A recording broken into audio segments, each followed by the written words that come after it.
Why are obtuse angles so depressed? Because they are never right.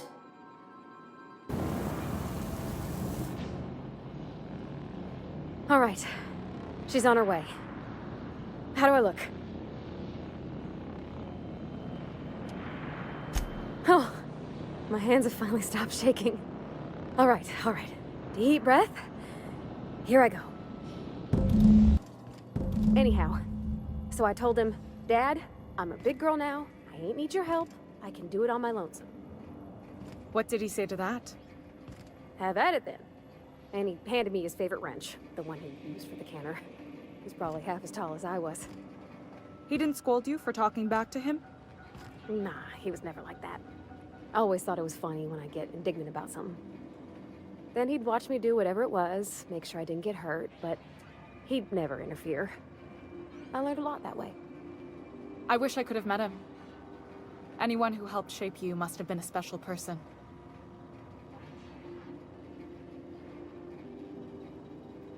Some of the cable routing in here is unique. My father and I were often at loggerheads.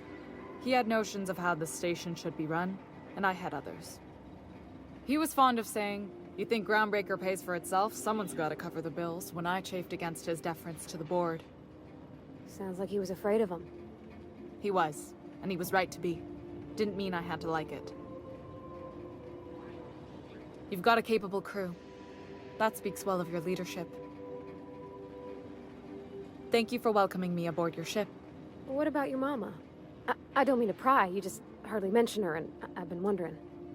She passed when I was small. Taught me how to change a fuse on her deathbed. Even sick, she was patient with me. She kept exhaustive journals of my childhood, my father said. Like she was A/B testing child-rearing. Must be you got that exacting nature from her. Exacting is a kind way to put it. Inflexible, my father would have said. Bull-headed. Cold. I appreciate you making the time for this.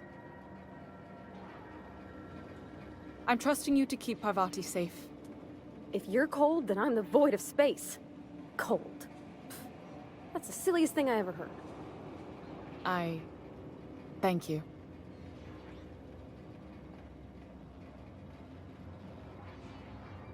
Look at me. All dressed up for once.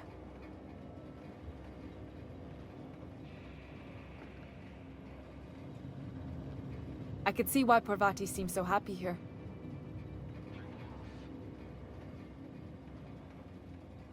Captain, no spine. We'll get the kitchen back to you soonish, promise. Joy can be hard found and fought for in this colony. Captain. June, call me pretty.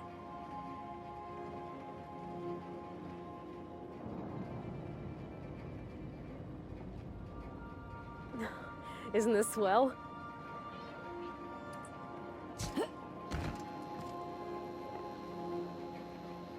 I'm having the best time. Captain.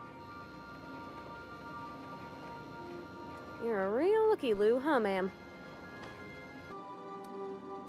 I'll be upfront with you. I hate asking for help. I hate it. Every time I give someone the opportunity to disappoint me, they seem to make it their most immediate goal. But for this, I need help. Logistically, because it's dangerous. Emotionally, because it's dangerous.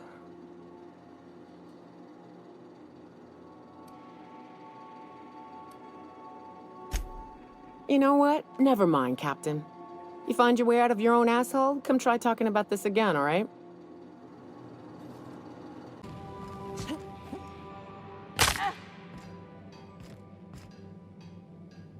Okay, Captain, she's gone.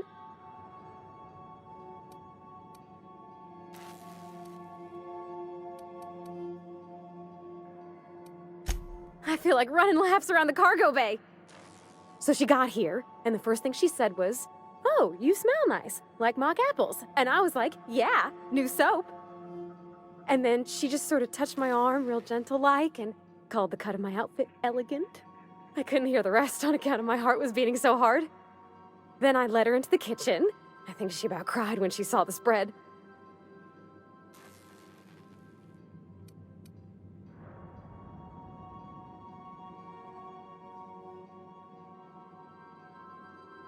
We both see enough engines in our day-to-day.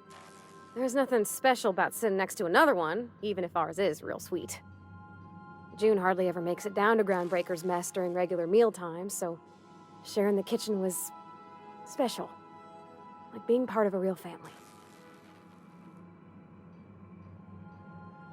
She stood stock still and just said, "Oh, real soft." Oh, and let me tell you, I was sweating. And then she blinked and said, "Is that dustback casserole?" I told her how we got Mr. Raymond to bake it for us, so it was double authentic. Made by a real live monarch person.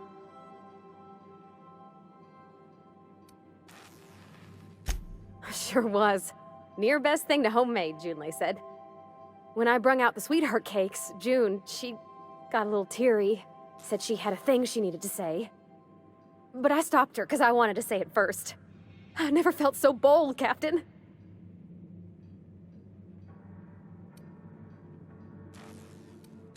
I told her about how she made me feel. Bold like I acted, strong, smarter and kinder than I am on my lonesome. I listed all the things I liked about her.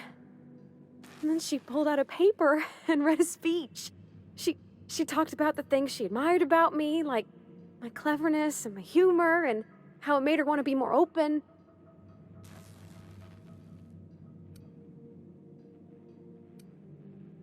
Anyhow, when she wrapped up, I asked her to be my girlfriend. And Captain, she said yes!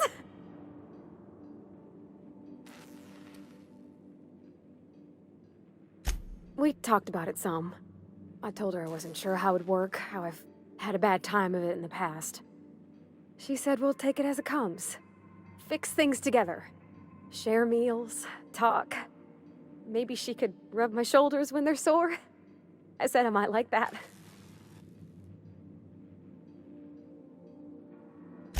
It's all on your account, you know. Imagine if you'd never taken me out of Edgewater. I'd have never met Junlei at all. I don't know nothing about the Vicar's capital P plan, but you've sure changed my life. So, if you don't mind, I'm just gonna head to my cabin and happy scream into my pillow for like an hour.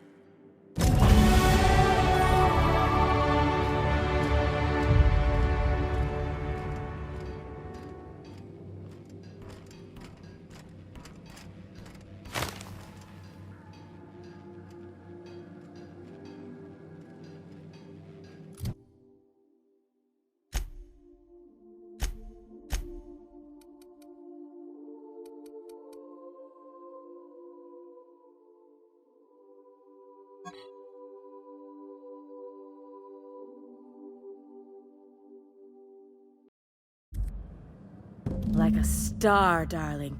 Square your shoulders. Hand on your hip. Eyebrow cocked. Yes. Perfect. My heart is all aflutter.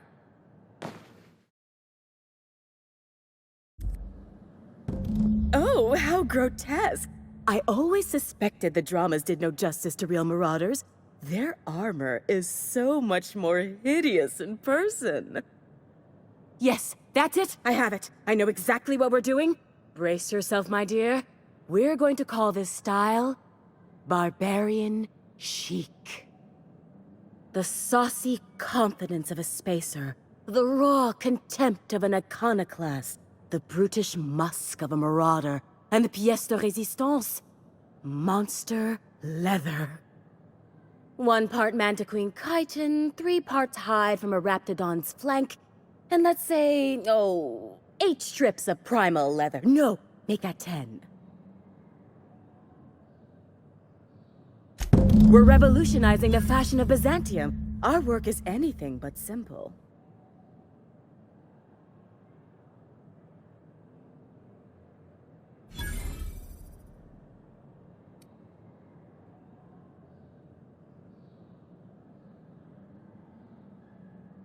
I love the way you just smolder with contempt.